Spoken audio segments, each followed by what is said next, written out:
Hello BookTube, I'm Jonathan, and something I love about science fiction books are the emotional and intellectual effects they can have on you. And sometimes a theme or concept can be distilled into a single passage, or even a single sentence. So I have put together 10 science fiction quotes that had an impact on me, and I hope that you enjoy them and they inspire you to check out some of these books and authors. So let's get into them with our first quote from Greg Egan's Quarantine. This is what it means to be human, slaughtering the people we might have been. So you can interpret this through a quantum physics lens where the observer is collapsing wave functions and defining realities, or just in more of a conceptual, theoretical sense. But either way, we have people that are making decisions, and each decision that we make creates branches, and there's more and more branches in these trees, and do we get to these points where there are futures, maybe for you, that don't exist anymore because of the decisions that you have made, and you're essentially killing off those decisions. You are killing off those possibilities, those future versions of you. And I think it's such an interesting choice of word here, slaughtering. It's an active, kind of violent, word for Egan to choose here, and it really kind of drives home the notion that maybe we should be more intentional with doing our best with the choices that we have, because those choices have impacts. And it really just kind of makes you think about sort of like the culmination of everything that you've done, where that has led you to, and maybe where it didn't lead you to as well. So this is something that kind of has some cool sci-fi principles behind it, but also causes you to be kind of self-reflective. All right, next up, here's a quote from Carl Sagan's Contact. "You're an interesting species, an interesting mix.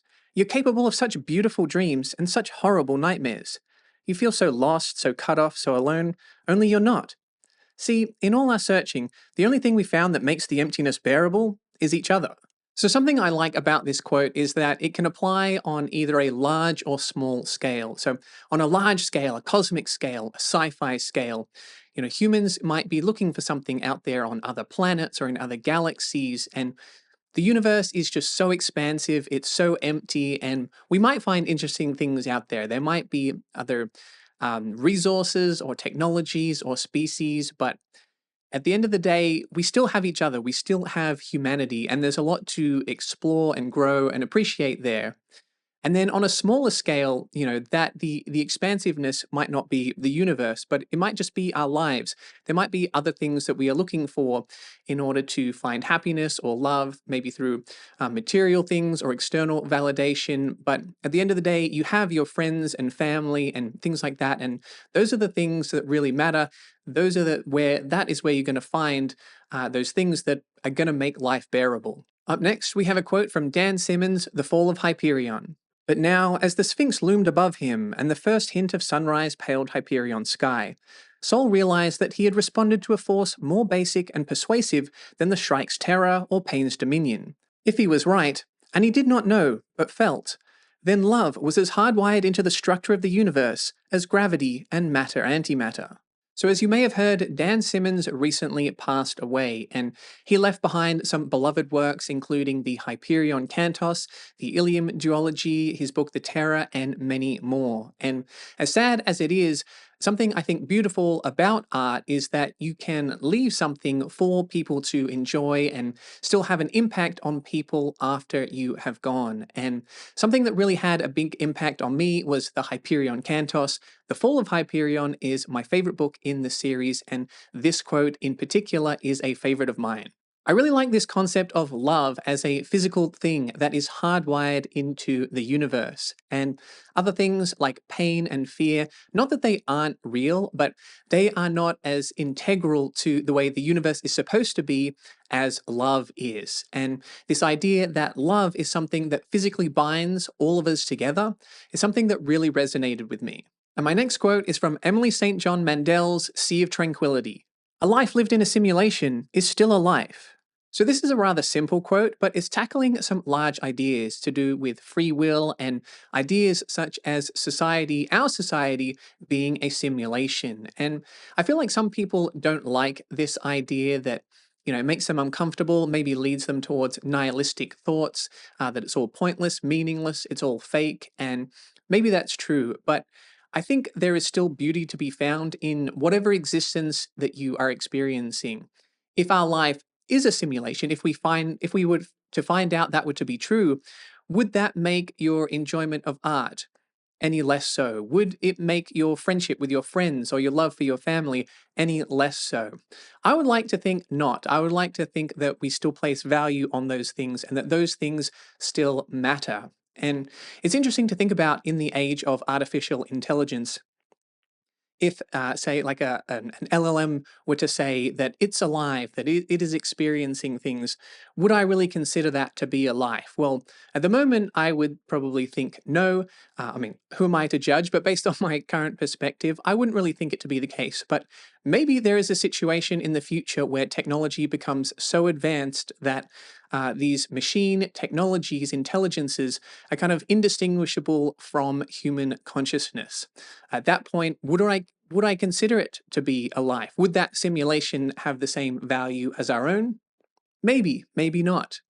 We'll see. Probably not in my lifetime, but maybe throughout humanity's lifetime, that will be a question for them to ponder. Up next, we have a quote from Douglas Adams' The Hitchhiker's Guide to the Galaxy. For instance, on the planet Earth, man had always assumed that he was more intelligent than dolphins because he had achieved so much the wheel, New York, wars, and so on, whilst all the dolphins had ever done was muck about in the water, having a good time. But conversely, the dolphins had always believed that they were far more intelligent than man, for precisely the same reasons. Now, this quote really resonates with me because I think a lot of people put a lot of their time and energy into things that have material or monetary value. And I'm not saying the creation of these things it was a waste of time. I obviously benefit from a lot of the comforts of having these things. I'm able to speak to you through the invention of the camera and the microphone, but at the end of the day, is, building something, making something, selling that something any more valuable than just splashing around in the water, especially if it's with dolphins?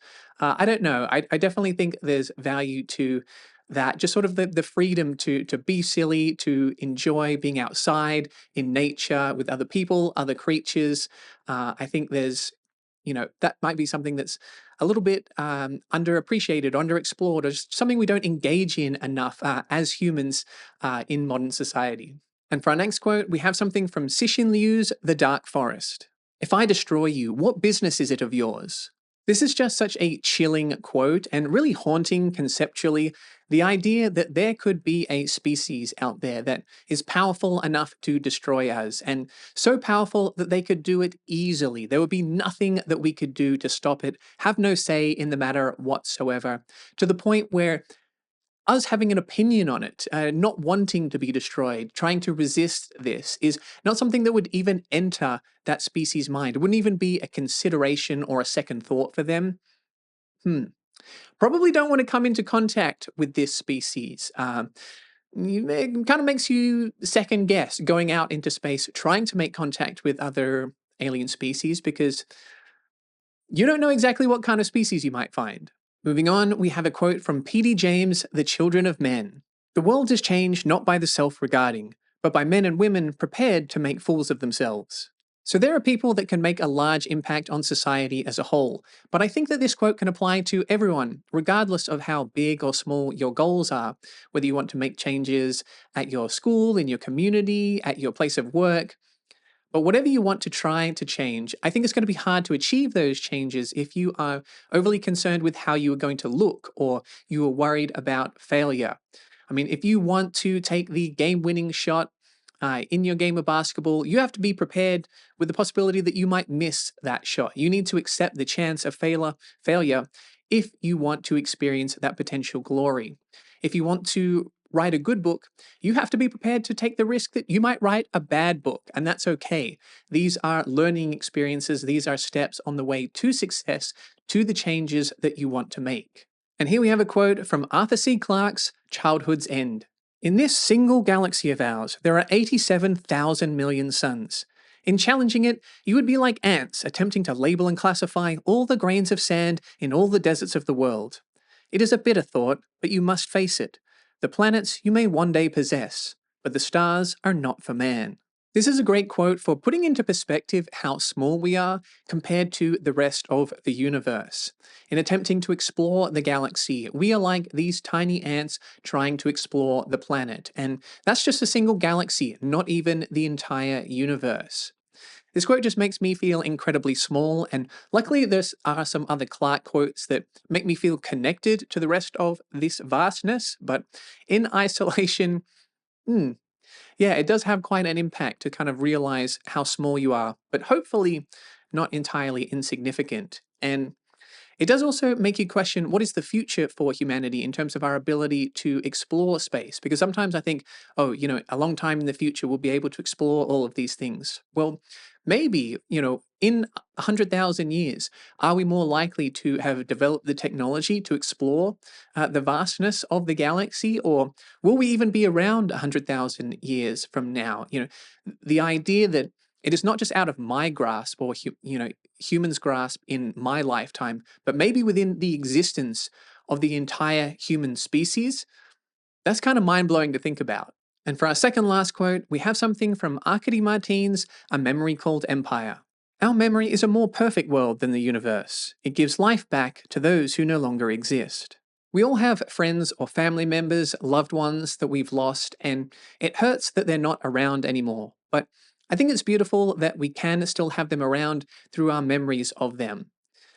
I lost a friend far too soon, and I'll think about him, and I have these great memories, but sometimes it is also sad to kind of think about those memories and about the fact that he's not still around. And I feel like if I wait too long in between thinking about these memories, that they start to get a little bit hazy. And I don't want that to be the case because I feel like he made the world a better place. And I feel like the world will be a better place if I keep those memories of him alive. So I guess what I'm saying is, even though it kind of sucks, sometimes it can hurt to have those memories, have those thoughts.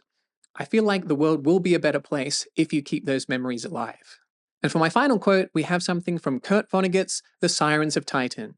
They have only two possible messages. The first is an automatic response to the second, and the second is an automatic response to the first. The first is, here I am, here I am, here I am. The second is, so glad you are, so glad you are, so glad you are. So I'll be honest, I teared up when I read this chapter in The Sirens of Titan about this species, the Harmoniums, a perfect species, and they have only two messages that they communicate to each other. And the reason why it hit me so hard is because I think one of the fundamental things about being human is the desire to be seen and to be recognized and to be wanted, for people to be glad that you are around. But it's not just that side of it. I think there is something in us, innate in humans, that we want to also provide that to other people. It's not a one-way street, it's a two-way street. We have that desire to be seen, to be wanted, but we can provide that to other people. I think that's really special, a gift that we have to be able to make people feel like they belong, like they should be here, that we want them to be here. And that reciprocity is not something that we always get, but I think it's something that we should strive for, and I think it's something that Vonnegut articulated perfectly. So those are the 10 quotes for today's video, which I know is a tad more serious than normal because often in book reviews, we might say that a book has a profound message, but in reading that review or watching that review, you're not necessarily receiving the profundity of the message. You're just being intellectually made aware that it exists, and it's something to look out for when you read it. Well, in today's video, I did my best to kind of share the impact of the messages from these books that they had on me. And hopefully that inspires you to check out some of these authors. They help you to connect with these authors and other readers that were impacted by these authors as well. So just before we go, let's do something fun. Let's find out what I'm going to be reading in the month of March as we spin the quantum wheel in order to find out this month's patron pick. Welcome to the Quantum Wheel, where all of the patron picks are both simultaneously picked and not picked. Let's find out which patron picks we'll be slaughtering as we observe a winner. Okay, Quantum Wheel. Hopefully something fun, profound, maybe quote-worthy for a future video. It looks like it's going to be Where Late the Sweet Bird Sang, Yes It Is, by Kate Wilhelm. Okay, so this is a Hugo Award winner, so I've been looking forward to reading this one. I believe it's kind of like post-apocalyptic, dystopian. Check out the description if it sounds interesting. Join us and read it in the month of March. So that's it for today's video. I hope you enjoyed it. If you did, smash or just gently click the subscribe button. And if you really enjoyed it, consider checking out the perks of becoming a Patreon member, where you can become one of my robots, androids, or cyborgs, like Nima, Anu Eden, Half-Ogre, Zakawe, Samil, Colin, and the quotable Bamsis. And you can find more sci-fi content over here.